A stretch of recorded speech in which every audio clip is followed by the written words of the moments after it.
الحمد لله نحمده ونستعينه ونستغفره ونؤمن به ونتوكل عليه ونعوذ بالله من شرور أنفسنا ومن سيئات أعمالنا من يهده الله فلا مضل له ومن يضلله فلا هادي له وأشهد أن لا إله إلا الله وحده لا شريك له وأشهد أن محمدًا عبده ورسوله أما بعد فإن خير الحديث كتاب الله وخير الهدي هدي محمد صلى الله عليه وسلم وشر الأمور محدثاتها وكل محدثة بدعة وكل بدعة ضلالة وكل ضلالة في النار.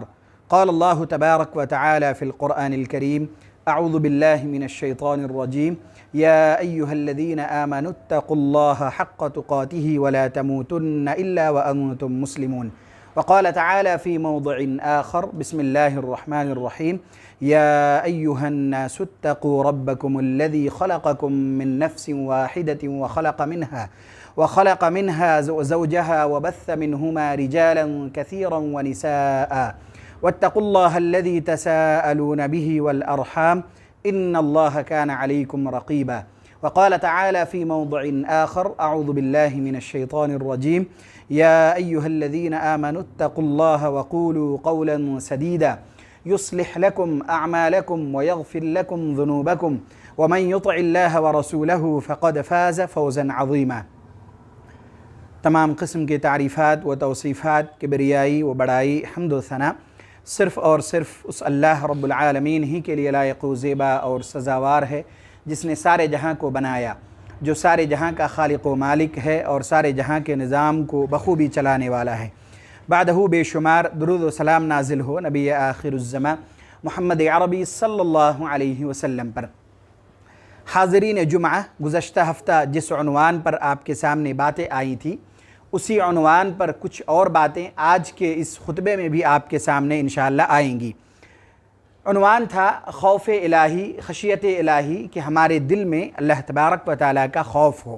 اس کے کیا فضیلتیں ہیں، کیا اہمیتیں ہیں، کس طرح سے ہم اپنے دل میں خوف الہی کو پیدا کر سکتے ہیں، اس تعلق سے بھی کچھ باتیں آپ کے سامنے آئیں گی، اور انشاءاللہ کچھ ایسے صحابہ کرام کے واقعات جو احادیث کی روشنی میں ہمیں پتہ چلتی ہیں اور جس کے بارے میں ہمیں معلوم ہوتا ہے کہ ان کے اندر کس طرح کے خوف الہی تھے، یہ بھی آپ کے سامنے کچھ آپ انشاءاللہ رکھی جائیں گی۔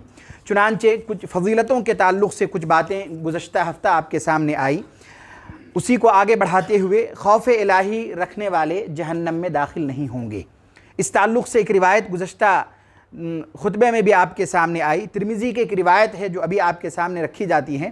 حضرت ابو ہریرہ رضی اللہ تعالیٰ عنہ سے روایت ہے، اللہ کے نبی صلی اللہ علیہ وسلم نے یہ ارشاد فرمایا: لا یلج النار رجل بکا من خشیت اللہ حتی یعود اللبن فی الضرع۔ بہت بہترین مثال دی گئی اور یہ ارشاد فرمایا آپ صلی اللہ علیہ وسلم نے کہ جو لوگ اللہ کے ڈر سے رویا کرتے ہیں، جن کو رونا آتا ہے اللہ کے ڈر، اللہ کے خوف ان کے دل میں ہونے کی وجہ سے، ایسے لوگوں کے بارے میں آپ صلی اللہ علیہ وسلم نے یہ ارشاد فرمایا کہ یہ لوگ جہنم میں داخل بالکل بھی نہیں ہوں گے یہاں تک کہ دودھ تھن میں واپس چلا جائے۔ یعنی دودھ کا ایک مرتبہ تھن سے نکل جانے کے بعد پھر تھن میں واپس جانا کتنا محال ہے، بلکہ ناممکن ہے۔ یہ مثال اسی وجہ سے دی گئی کہ دودھ کا تھن سے نکل جانے کے بعد اسے واپس تھن میں ڈالنا بہت ناممکن چیز ہے۔ اسی طرح ایسے لوگ جو لوگ اللہ کے ڈر سے رویا کرتے ہیں، خوف الہی کی وجہ سے رویا کرتے ہیں، ایسے لوگ جہنم میں داخل نہیں ہوں گے۔ یہ اتنا مشکل ہے جتنا دودھ کا نکل جانے کے بعد تھن میں واپس جانا مشکل ہے۔ اسی چیز کو اللہ تبارک و تعالیٰ نے ایسے لوگوں کے بارے میں بھی جنہوں نے اللہ کے احکامات کو جھٹلایا، ان کے بارے میں یہ ارشاد فرمایا۔ سورہ انعام کی آیت ہے، اللہ تبارک و تعالیٰ نے یہ ارشاد فرمایا: ان الذين كذبوا بآياتنا واستكبروا عنها لا تفتح لهم ابواب السماء ولا يدخلون الجنة حتى يلج الجمل في سم الخياط، کہ وہ لوگ جنہوں نے ہماری آیتوں کو جھٹلایا، ہماری آیتوں کو ٹھکرایا اور تکبر کیا، گھمنڈ میں مبتلا ہوئے، ان کے لیے آسمان کے دروازے بھی نہیں کھولے جائیں گے اور نہ ہی یہ جنت میں داخل ہوں گے یہاں تک کہ اونٹ سوئی کے سوراخ میں داخل ہو جائے۔ کیا یہ ممکن ہے؟ یعنی یہ ممکن نہیں ہے جس طرح کہ سوئی کے جو چھوٹا سا سوراخ ہوتا ہے اس میں سے اونٹ کیا ہو جائے، نکل جائے، داخل ہو جائے، جس طرح ناممکن ہے، اسی طرح ایسے لوگ بھی جنت میں نہیں جائیں گے جنہوں نے اللہ کے احکامات کو ٹھکرا دیا اور پھر انہوں نے تکبر کیا، شرک میں مبتلا رہے اور اسی حالت میں انہوں نے وفات بھی پائی، تو وہ لوگ جنت میں داخل نہیں ہوں گے۔ جس طرح یہ کام مشکل ہے، اسی طرح اللہ کے نبی صلی اللہ علیہ وسلم نے اس روایت میں ایسے لوگوں کی مثال دی جن کے اندر خوف الہی ہو کہ یہ لوگ جہنم میں داخل نہیں ہوں گے یہاں تک کہ دودھ تھن میں کیا ہو جائے، واپس چلا جائے۔ چنانچہ آپ صلی اللہ علیہ وسلم نے ارشاد فرمایا لا یلج النار رجل بکا من خشیت اللہ، کہ وہ آدمی جہنم میں داخل نہیں ہوگا جو اللہ کے ڈر سے رویا کرتے ہیں، جن کو خوف الہی کی بنیاد پر رونا آتا ہے، حتی یعود اللبن فی الضرع، یہاں تک کہ دودھ کیا ہو جائے، تھن میں واپس چلا جائے۔ جس طرح یہ ناممکن ہے، اسی طرح ایسے لوگوں کا جہنم میں داخل ہونا بھی ناممکن ہے۔ آگے ایک اور فضیلت بیان کرتے ہوئے ارشاد فرمایا وَلَا يَجْتَمِعُ غُبَارٌ فِي سَبِيلِ اللَّهِ وَدُخَانُ جَهَنَّمْ، اور جہنم کے آگ کے دھواں اور اللہ کے راستے میں جہاد میں نکلنے والے کے جو گرد و غبار جسم میں لگتے ہیں وہ ایک ساتھ جمع نہیں ہو سکتے، یعنی وہ لوگ بھی جہنم میں داخل نہیں ہوں گے۔ جو لوگ اللہ کے راہ میں جہاد کے لیے نکلتے ہیں، اس میں جو پریشانیاں، جو دشواریاں ہوتی ہیں، جو گرد و غبار ان کو لگتے ہیں، وہ اور جہنم کے آگ کے دھواں ایک جگہ جمع نہیں ہو سکتی۔ کا مطلب یہ ہے کہ یہ لوگ بھی جہنم میں کبھی داخل نہیں ہوں گے۔ اس کے بعد خوف الہی کا جو انعام ہے، جو انہیں اجر دیا جائے گا، ثواب دیا جائے گا، بہت ساری فضیلتیں ہمارے سامنے آئیں۔ ایک اللہ تبارک و تعالیٰ کے فرمان سے پتہ چلتا ہے کہ انہیں جنت میں 2 باغ ملیں گے جن کے اندر یہ خوف اور خشیت ہوگی اپنے رب کی۔ ان کو جنت میں 2 باغ دیے جائیں گے جو ٹہنیوں اور شاخوں والے ہوں گے، یعنی ہرے بھرے ہوں گے۔ اس کی کیفیت کیا ہوگی، کتنا بڑا ہوگا، کتنا اچھا ہوگا، وہ ہمارے اور آپ کے ذہن میں وہ بات آ بھی نہیں سکتی۔ چنانچہ سورہ رحمان میں اللہ تبارک و تعالیٰ نے یہ ارشاد فرمایا وَلِمَنْ خَافَ مَقَامَ رَبِّهِ جَنَّتَانِ، کہ ایسے لوگوں کے لیے جو اپنے رب کے سامنے کھڑے ہونے سے ڈر رہے ہوں گے، ان کو یہ بات ستا رہی ہوگی کہ پتہ نہیں ہم نے کون سا گناہ کیا، کون سی خلاف شرع ہم نے کام کی، کہیں اللہ تبارک و تعالی ہماری پکڑ نہ کر لے۔ انہیں یہ بات ستا رہی ہوگی، ان کے دل میں یہ ڈر اور خوف ہوگا۔ اللہ تبارک و تعالی نے یہ ارشاد فرمایا کہ ایسے لوگوں کے لیے جنتان، 2 باغ ہوں گے جنت میں۔ فَبِأَيِّ آلَاءِ رَبِّكُمَا تُكَذِّبَانِ، پھر تم اللہ کی کن کن نعمتوں کو جھٹلاؤ گے۔ اور پھر ان باغوں کے اوصاف کو بیان کرتے ہوئے ارشاد فرمایا ذَوَاتَا أَفْنَانٍ، یہ جو باغ انہیں دیے جائیں گے یہ ٹہنیوں والے اور شاخوں والے ہوں گے۔ یہ بہت بڑی فضیلت جو اللہ تبارک و تعالی نے سورہ رحمان میں بیان کی۔ سورہ نازعات میں بھی اسی طرح کی فضیلت بیان کی، ارشاد فرمایا وَأَمَّا مَنْ خَافَ مَقَامَ رَبِّهِ وَنَهَى النَّفْسَ عَنِ الْهَوَىٰ، کہ وہ لوگ جو اپنے رب کے سامنے کھڑے ہونے سے ڈریں گے اور دنیاوی زندگی میں انہوں نے اپنے نفس کو خواہشات سے بچا کر رکھا ہوگا، بہت ساری سہولیات انہیں ملی ہوگی، دنیاوی آرائش اور زیبائش ان کے سامنے بالکل پڑے ہوں گے، لیکن صرف اور صرف انہوں نے اس کی طرف مائل اس وجہ سے نہیں ہوا کہ انہیں اللہ کا ڈر تھا، اللہ کا خوف ان کے دل میں تھا، اور انہوں نے یہ سوچا کہ اگر میں نے ان چیزوں میں اپنا وقت ضائع کیا، کچھ دیر کے لذت اور مزے کے لیے اگر ہم نے دنیاوی ان چیزوں میں ملوث ہم ہو گئے تو اللہ تبارک و تعالی ہماری پکڑ کرے گا۔ اس ڈر سے، اس خوف کی بنیاد پر انہوں نے اپنے نفس کو خواہشات سے بچایا۔ وَنَهَى النَّفْسَ عَنِ الْهَوَىٰ فَإِنَّ الْجَنَّةَ هِيَ الْمَأْوَىٰ، تو اللہ تبارک و تعالی نے یہ ارشاد فرمایا کہ ایسے لوگوں کا ٹھکانہ جنت ہے۔ ایسے لوگوں کو انعام کے طور پر اللہ تبارک و تعالی جنت جیسی نعمت عطا فرمائے گا۔ اب آئیے کچھ ایسی چیزیں جانتے ہیں جس کے ذریعے سے ہم اپنے دل میں خوف الہی کو پیدا کر سکیں گے، کیونکہ یہ ایک ایسی چیز ہے کہ اگر کسی کے دل میں یہ خوف نہ ہو، خشیت الہی نہ ہو، تو پھر ان کے پاس علم رہنے کے باوجود، جاننے کے باوجود بھی وہ اللہ کے احکامات سے منہ موڑا ہوا رہتا ہے، اور اللہ کے نبی صلی اللہ علیہ وسلم کے فرامین کی خلاف ورزی کرتے ہوئے ہی اپنی پوری زندگی گزار دیتا ہے۔ اس لیے چند ایسی چیزوں کا جاننا بھی ضروری ہے کہ ہم جس کے ذریعے سے ہم اپنے اندر خوف الہی کو پیدا کر سکتے ہیں۔ چنانچہ پہلی چیز، اخلاص کے ساتھ علم حاصل کرنا۔ اور یہ بات جو تخصیص کے ساتھ میں کہہ رہا ہوں کہ اخلاص کے ساتھ علم حاصل کرنا، اس کی ایک اہم وجہ ہے، آیت کے سنانے کے بعد بتلاتا ہوں۔ اللہ تبارک و تعالی نے سورہ فاطر میں یہ ارشاد فرمایا انما یخشی اللہ من عبادہ العلماء، کہ بے شک وہ لوگ جو اہل علم ہیں، جانکار ہیں، جاننے والے ہیں، وہی لوگ اللہ تبارک و تعالیٰ سے اصل اسی طرح ڈرتے ہیں جس طرح ڈرنے کا حق ہے۔ اور یہ بات جو آپ کے سامنے آئی کہ علم بھی جو حاصل کرنا ہے وہ اخلاص کے ساتھ کرنی ہے، وہ اس وجہ سے ہے کہ ہم اور آپ دنیا کے اندر یہ مشاہدہ کرتے ہیں، بہت سارے علم والے ہیں جو ہم دیکھتے ہیں لیکن ان کے اندر خشیت الہی نہیں پائی جاتی۔ ہم دیکھتے ہیں کہ وہ خلاف شرع کاموں میں ملوث ہیں، لوگوں کو دھوکہ دے رہے ہیں۔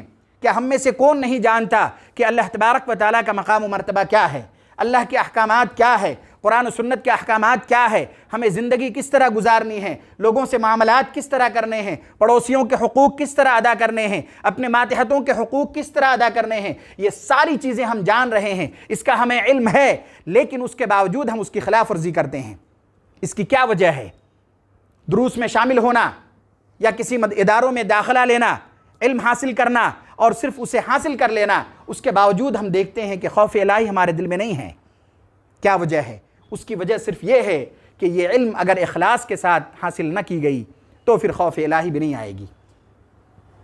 وہ صرف ایسا ہو جائے گا کہ آدمی نے اپنے آپ کو اس طرح بنانے کے لیے تاکہ لوگوں کے سامنے اپنے آپ کو متقی اور پرہیزگار بنائے، دنیا کسی طرح اپنے آپ کے لیے بنائے، اس کے راستے ہموار کرے، لیکن جو اصل مقصد تھا اس کا، جو اللہ تبارک و تعالیٰ نے قرآن کریم اور سورہ فاطر کی اس آیت میں ارشاد فرمایا کہ جو لوگ جانکار ہوں گے، اہل علم ہوں گے، وہ اللہ تبارک و تعالیٰ سے اسی طرح ڈریں گے جس طرح ڈرنے کا حق ہے۔ لیکن کہاں؟ ہم اور آپ دیکھتے ہیں کہ اہل علم کوسوں دور ہے، بہت سارے ہیں جو ڈرتے ہیں کیونکہ انہوں نے اخلاص کے ساتھ علم حاصل کیا ہوگا۔ تو اس لیے ضرورت اس بات کی ہے کہ جو بھی چیز ہم سیکھ رہے ہیں، جان رہے ہیں، جانیں گے، ان ساری چیزوں کو اخلاص کے ساتھ جاننے کی ضرورت ہے، اس نیت اور اس ارادے کے ساتھ سیکھنے کی ضرورت ہے کہ ہم نے شریعت کا یہ علم حاصل کیا ہے تاکہ ہم اس پر عمل کریں، اس علم کا جو تقاضا ہے اسے ہم پوری کریں۔ اگر ہم نے اس مقصد سے علم حاصل نہیں کیا، قرآن و سنت کے احکامات ہم نے اس مقصد سے نہیں سیکھا، تو پھر ہمارے اندر بھی خوف الہی نہیں آئے گی، خشیت الہی ہمارے اندر پیدا نہیں ہوگی، اور جب نہیں ہوگی تو اس کے انجام کیا ہوں گے؟ چند احادیث آپ کے سامنے آ چکی۔ اس کے بعد جب قرآن کی ہم تلاوت کریں، قرآن ہم پڑھا کریں، تو اسے تدبر کے ساتھ پڑھنے کی ضرورت ہے۔ جب قرآن کی تلاوت کریں تو ضرورت اس بات کا تقاضا کرتی ہے کہ کبھی قرآن کے معانی اور مفہوم کو ہم سنیں، سیکھیں، جانیں، کیونکہ جب ہم ایسا کریں گے، اس کے احکامات ہم سنیں گے، اس کے معانی کو ہم سمجھیں گے، ہمیں پتہ چلے گا کہ اللہ تبارک و تعالیٰ کے فرامین ہمیں کس بات کی طرف بلا رہی ہیں، ہمیں پتہ چلے گا کہ اللہ تبارک و تعالیٰ نے ہمیں کن چیزوں پر کس طرح عمل کرنے کا حکم دیا۔ اللہ کے نبی صلی اللہ علیہ وسلم کے فرامین جب ہم سنیں تو غور سے سنیں، انہیں سمجھنے کی کوشش کریں تاکہ ہم اپنی زندگی میں اسے عملی جامہ بھی پہنا سکیں۔ ایسا نہ ہو کہ ہم نے اپنا وقت دروس میں لگایا، خطبوں میں لگایا، بہت ساری باتیں ہم نے سنی لیکن اس کا کوئی فائدہ نہیں ہوا، کیونکہ ہم نے سن کر اسے انسنا کر دیا، ہم انجان بن گئے۔ تو یقین جانیے اس سے بھی کوئی فائدہ نہیں ہوگا کہ جب تک ہم انہیں غور و فکر کے ساتھ، دھیان لگا کر، توجہ کے ساتھ، تدبر کے ساتھ جب تک قرآن کی تلاوت اور اس کے معانی اور مفہوم کو نہ سنیں گے، نہ پڑھیں گے، تب تک ہمیں چیزیں اور اس کے جب یہ سارے احکامات ہم پڑھیں گے، سنیں گے، جانیں گے تو پھر اللہ کا خوف ہمارے دل میں پیدا ہوگا۔ چنانچہ اللہ تبارک و تعالیٰ نے سورہ مریم میں یہ ارشاد فرمایا ایسے لوگوں کے بارے میں کہ جن کے پاس ایمان کی دولت ہے، کہ جب ان کے پاس قرآن کی تلاوت کی جاتی ہے، ان کے احکامات پڑھے جاتے ہیں، ان کے احکامات ان کے سامنے رکھے جاتے ہیں، تو وہ بعض آیتوں میں آیا کہ ان کے دل رونے لگتے ہیں، بعض آیتوں میں آیا کہ وہ رو کر سجدے میں گر پڑتے ہیں، گڑ گڑانے لگتے ہیں۔ کیوں؟ کیونکہ قرآن کی آیات کو انہوں نے توجہ سے سنا، قرآن کے احکامات کو انہوں نے سمجھنے کی کوشش کی، اس پر عمل کرنے کا ارادہ انہوں نے بنایا۔ چنانچہ سورہ مریم میں اللہ تبارک و تعالیٰ نے یہ ارشاد فرمایا اذا تتلی علیہم آیات الرحمن، کہ جب ان کے سامنے رحمان کی آیتیں تلاوت کی جاتی ہیں، ان کے احکامات ان کے سامنے آتے ہیں، خروا سجدا وبکیا، تو وہ گر پڑتے ہیں سجدے میں روتے ہوئے، گڑ گڑاتے ہوئے۔ ان کے دل میں ایک ڈر اور خوف الہی پیدا ہو جاتی ہے جب قرآن کے کوئی احکامات یا قرآن کی تلاوت ان کے سامنے کی جاتی ہے۔ سورہ المائدہ میں اللہ تبارک و تعالیٰ نے یہ ارشاد فرمایا وَإِذَا سَمِعُوا مَا أُنزِلَ إِلَى الرَّسُولِ تَرَى أَعْيُنَهُمْ تَفِيضُ مِنَ الدَّمْعِ مِمَّا عَرَفُوا مِنَ الْحَقِّ، کہ ایسے لوگ یعنی جو لوگ ایمان والے ہوتے ہیں وہ ان چیزوں کو غور سے سنتے ہیں ما انزل الی الرسول، جو رسول پر نازل کیے گئے، یعنی آپ کے ذریعے سے جو احکامات ہم تک پہنچی ہیں، جو ایمان والے ہیں واقعی وہ اللہ کے احکامات کو بہت غور سے سنتے ہیں، انہیں سمجھنے کی کوشش کرتے ہیں، انہیں یاد رکھنے کے لیے محنت و مشقت کرتے ہیں، اس پر عمل کرنے کے لیے وہ جستجو میں لگے رہتے ہیں۔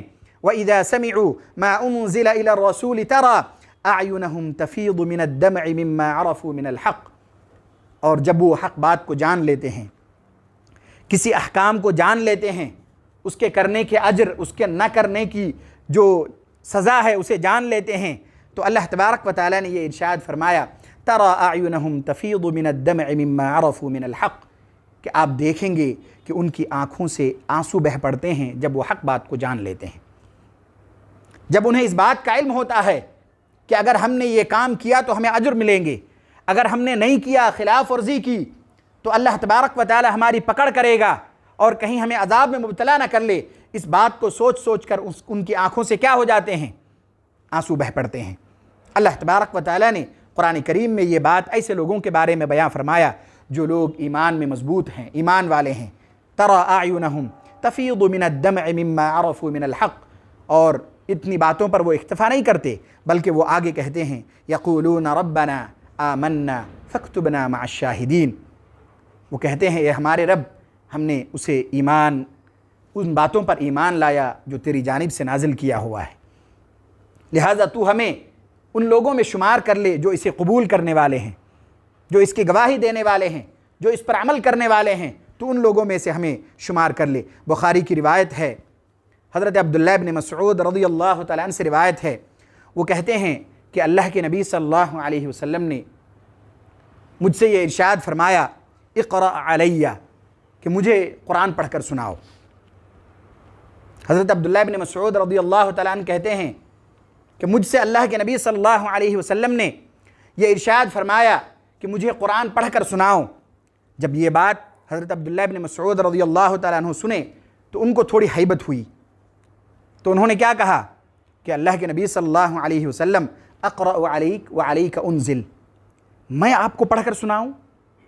وہ قرآن جو آپ پر نازل ہوئی ہے وہ میں کیسے پڑھ کر سناؤں آپ کو؟ ان کو بڑا تعجب ہوا کہ اللہ کے نبی صلی اللہ علیہ وسلم مجھ سے قرآن سننا چاہتے ہیں، تو انہوں نے کیا کہا کہ میں کیسے پڑھ کر سناؤں جبکہ آپ پر قرآن تو نازل ہوا ہے؟ اللہ کے نبی صلی اللہ علیہ وسلم نے یہ ارشاد فرمایا نعم، ہاں پڑھ کر سناؤ، میں سننا چاہتا ہوں، میں آپ سے ہی سننا چاہتا ہوں۔ حضرت عبداللہ بن مسعود رضی اللہ تعالیٰ عنہ کہتے ہیں فقرأت سورة النساء، تو میں نے سورہ نساء کی تلاوت شروع کی۔ میں نے کیا کی؟ سورہ نساء کی تلاوت شروع کی، پڑھنا شروع کیا۔ حتی اتیت الی هذه الآیہ فکیف اذا جئنا من کل امت بشہید وجئنا بک علی ہؤلاء شہیدا، وہ کہتے ہیں کہ جب میں اس آیت پر پہنچا تو اللہ کے نبی صلی اللہ علیہ وسلم نے یہ ارشاد فرمایا حسبک الآن، بس کرو اب۔ جب میں یہ آیت پر پہنچا، حضرت عبداللہ بن مسعود رضی اللہ تعالیٰ عنہ کہتے ہیں کہ جب میں اس آیت پر پہنچا، 40 یا 42 کچھ آیت ہے، یہاں تک جب میں پہنچا فَكَيْفَ إِذَا جِئْنَا، اس کا ترجمہ بھی سن لیجئے کہ اللہ کے نبی صلی اللہ علیہ وسلم نے انہیں پڑھنے سے منع کیوں کیا تھا اس آیت پر ہی۔ اللہ تبارک و تعالیٰ نے اس آیت میں یہ ارشاد فرمایا فَكَيْفَ إِذَا جِئْنَا مِن كُلِّ أُمَّةٍ بِشَهِيدٍ، کیا عالم ہوگا جب ہر امت کے لیے ان کی امت میں سے گواہ بنایا جائے گا، یعنی نبی کو، ان کے قوم کے نبی کو امت پر گواہ بنایا جائے گا۔ فَكَيْفَ إِذَا جِئْنَا مِن كُلِّ أُمَّةٍ بِشَهِيدٍ وَجِئْنَا بِكَ عَلَى هؤلاء شَهِيدًا، اور ان گواہوں پر آپ کو گواہ بنایا جائے گا، ان گواہوں پر آپ کو گواہ بنایا جائے گا۔ بہت بڑی ذمہ داری تھی۔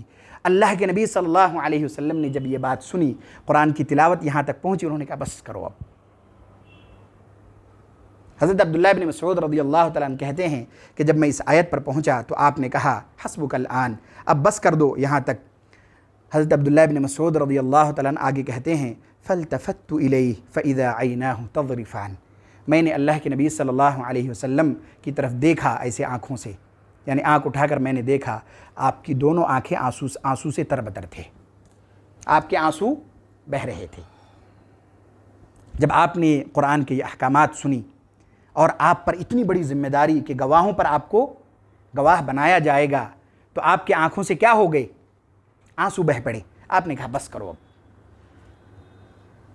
جب قرآن کی تلاوت ایمان والوں کے سامنے کی جائے گی، ان کے احکامات جب رکھے جائیں گے، جب ہم انہیں سمجھیں گے، ہمیں پتہ چلے گا کہ کون سے احکام ہیں جس پر ہمیں عمل کرنے ہیں، کون سے احکام ہیں جس سے ہمیں بچنے کی ضرورت ہے، کون سی چیزیں ہیں جو ہمیں کرنے ہیں، کون سی چیزیں ہیں جس سے ہمیں اپنے آپ کو بچانے کی ضرورت ہے۔ جب یہ پتہ چلے گا تو ظاہر بات ہے ایسا کام کہ جب وہ خلاف ورزی ہوگی تو اس سے ہمارے دل میں ڈر اور خوف پیدا ہونے چاہیے کہ کہیں اس میں کچھ کوتاہی ہو گئی، جو ہماری ذمہ داری ہے اس میں کہیں کچھ کوتاہی ہو گئی تو اللہ تبارک و تعالیٰ کہیں ہم سے سوال نہ کر دے، ہماری پکڑ نہ ہو جائے۔ اللہ کے نبی صلی اللہ علیہ وسلم کے اس فرمان سے ہمیں یہ جاننے اور سمجھنے کی ضرورت ہے۔ چند دنوں پہلے عشاء میں ایک روایت آپ کے سامنے آئی جس میں اللہ کے نبی صلی اللہ علیہ وسلم نے 7 لوگوں کا ذکر فرمایا تھا، اور یہ ارشاد فرمایا کہ قیامت والے دن ان 7 طرح کے لوگوں کو عرش کے نیچے سایہ ملے گا، جبکہ اس سائے کے علاوہ کوئی اور سایہ نہیں ہوگا۔ ان میں سے ایک آدمی کا ذکر آیا تھا سب سے اخیر میں، جس کے بارے میں اللہ کے نبی صلی اللہ علیہ وسلم نے یہ ارشاد فرمایا وَرَجُلٌ ذَكَرَ اللَّهَ خَالِيًا فَفَاضَتْ عَيْنَاهُ، کہ ایسا آدمی کہ جب تنہائی میں وہ اللہ کا ذکر کرے تو اس کی آنکھیں یعنی آنسو بہہ پڑے۔ کیوں؟ کیونکہ ان کے دل میں یہ ڈر اور خوف ہوگا، کوئی دیکھنے والا نہیں، بند کمرے میں دعا کر رہے ہیں، وہ نماز پڑھ رہے ہیں، کوئی دیکھنے والا نہیں۔ رونے کا کیا مطلب ہے؟ ایک ہی وجہ ہے کہ اللہ کا ڈر اور اللہ کا خوف ان کے دل میں کیا ہے، تب وہ ان کے آنکھوں سے آنسو جاری ہے۔ ایسے لوگوں کے بارے میں اللہ کے نبی صلی اللہ علیہ وسلم نے یہ ارشاد فرمایا کہ ایسے لوگوں کو اللہ کے سائے تلے ان کو جگہ ملے گی۔ یہ اس کے بعد یہ تیسری چیز ہو گئی کہ اللہ کے ذکر سے بھی کیا ہوتی ہیں، ہمارے دل میں خوف الہی پیدا ہوگی کہ جب ہم اللہ کے ذکر میں مشغول ہوں گے تو اللہ کا ڈر اور خشیت الہی ہمارے اندر پیدا ہوگی۔ سورہ انفال میں بھی اللہ تبارک و تعالیٰ نے یہ ارشاد فرمایا انما المؤمنون الذین اذا ذکر اللہ وجلت قلوبہم، کہ بے شک مومن تو وہ لوگ ہیں کہ جب ان کے سامنے اللہ کا ذکر کیا جائے تو ان کے دل رو پڑتے ہیں، وجلت قلوبہم، ان کے دل ڈر جاتے ہیں، ان کے دل رو پڑتے ہیں۔ ایسی کیفیت ہونی چاہیے ہماری اور آپ کی ایمان کی۔ نیکیوں میں سبقت لے جانا، نیکیوں میں جلدی کرنا، خیر اور بھلائی کے کاموں میں جلدی کرنا، اس کے ذریعے سے بھی ہمارے اندر خوف الہی اور خشیت الہی پیدا ہوگی۔ چنانچہ سورہ انبیاء میں اللہ تبارک و تعالیٰ نے یہ ارشاد فرمایا انہم کانوا یسارعون فی الخیرات ویدعوننا رغبا ورہبا وکانوا لنا خاشعین، کہ جو لوگ ایمان والے ہوتے ہیں ان کی کیفیت کیا ہوتی ہے کہ وہ نیکی کے کاموں میں اور بھلائی کے کاموں میں جلدی کرتے ہیں، ان میں کسی طرح کی کوتاہی نہیں کرتے یا کوئی حیلے اور بہانے وہ نہیں بناتے، بلکہ وہ کوشش کرتے ہیں کہ خیر اور بھلائی کے کام میں جلدی کرے، سبقت لے جائے، ایک دوسرے سے آگے بڑھ جائے، کسی اور کے کرنے سے پہلے وہ خود کر جائے۔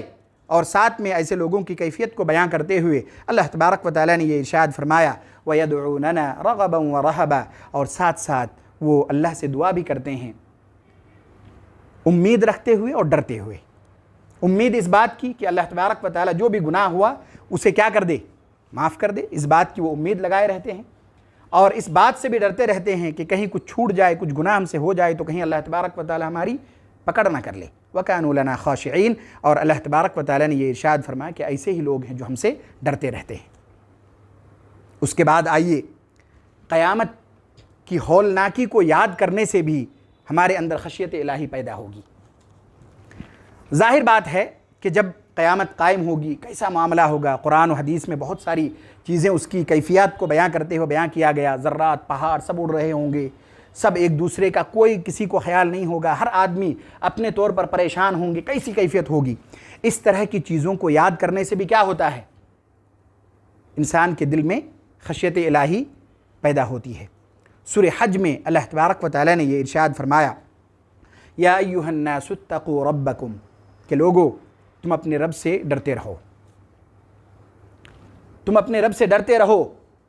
ان زلزلۃ الساعۃ شیء عظیم، کیونکہ قیامت کا جو زلزلہ ہے، قیامت کے قائم ہونے کا جو زلزلہ ہے وہ بہت بڑی چیز ہے، وہ بہت بڑی چیز ہے.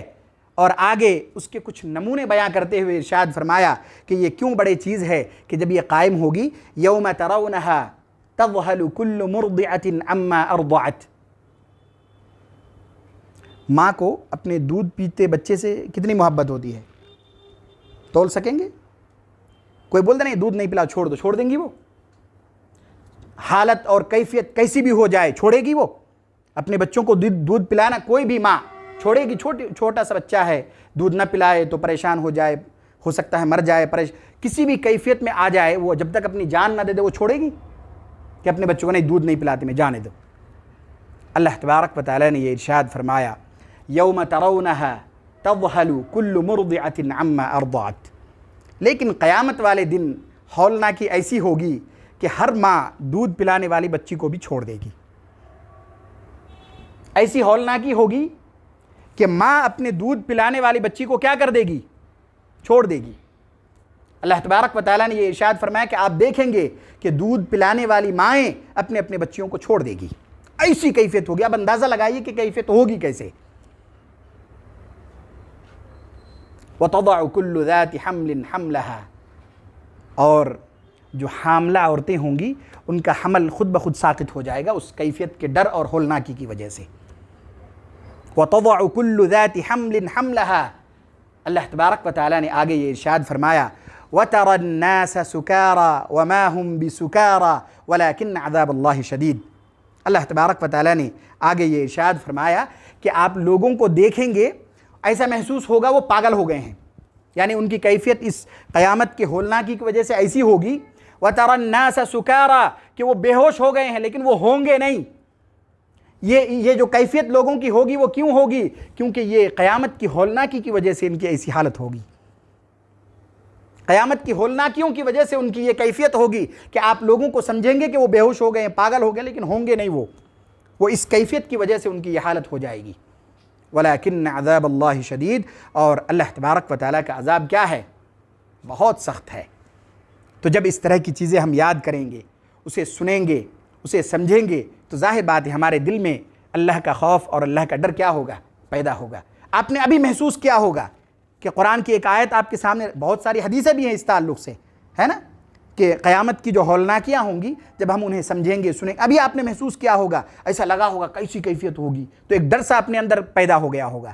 لیکن جب ہم بار بار اسے سنیں گے تو اور زیادہ یہ خوف الہی ہمارے اندر کیا ہوگی؟ پیدا ہوگی. تو ہمیں یہ بھی کرنا چاہیے کہ کبھی کبھی قیامت کی ہولناکیوں کو بھی پڑھنا چاہیے تاکہ ہمارے اندر بھی یہ چیزیں پیدا ہوتی رہے اور اس میں بڑھوتری ہوتی رہے. جب دینی باتیں علماء کرام کی کوئی دینی مجلسیں لگیں تو اس طرح کی مجلسوں میں بھی شرکت کرنی چاہیے. اس سے بھی خوف الہی میں اضافہ ہوتا ہے اور خشیت الہی ہمارے اندر پیدا ہوتی ہیں. ایک آخری روایت آپ کے سامنے رکھ کر اپنی باتوں کو اختتام تک پہنچاتا ہوں. ترمذی کی روایت ہے، حضرت عرباض بن ساریہ رضی اللہ تعالیٰ عنہ سے روایت ہے.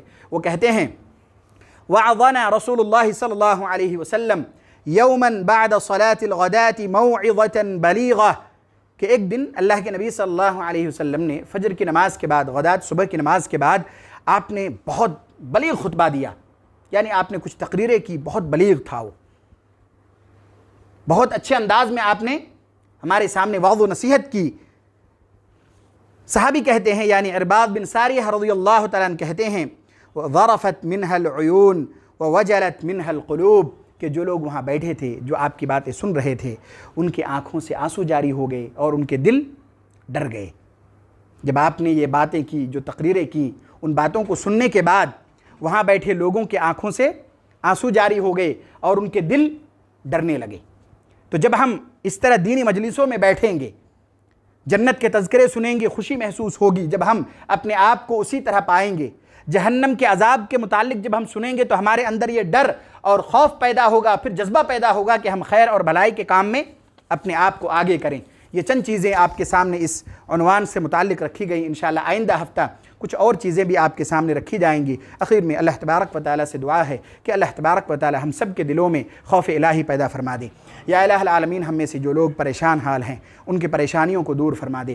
یا الہ العالمین ہم میں سے جو لوگ بیمار ہیں انہیں شفائے عاجلہ کاملہ دائمہ مستمرہ نصیب فرما دے۔ یا الہ العالمین ہم میں سے جو لوگ اس دنیا سے گزر چکے ہیں ان کے سیئات کو درگزر فرما دے، ان کے حسنات کو قبول فرما لے، ان کو جنت میں اعلیٰ سے اعلیٰ مقام نصیب فرما دے۔ یا الہ العالمین ہم میں سے جو لوگ تجارتی اور معاشی طور پر پریشان حال ہیں ان کی پریشانیوں کو بھی دور فرما دے۔ یا الہ العالمین ہم میں سے جو لوگ قرض میں ڈوبے ہوئے ہیں ان کے قرض کی ادائیگی کا سامان مہیا فرما دے۔ آمین وآخر دعوانا ان الحمد للہ رب العالمین۔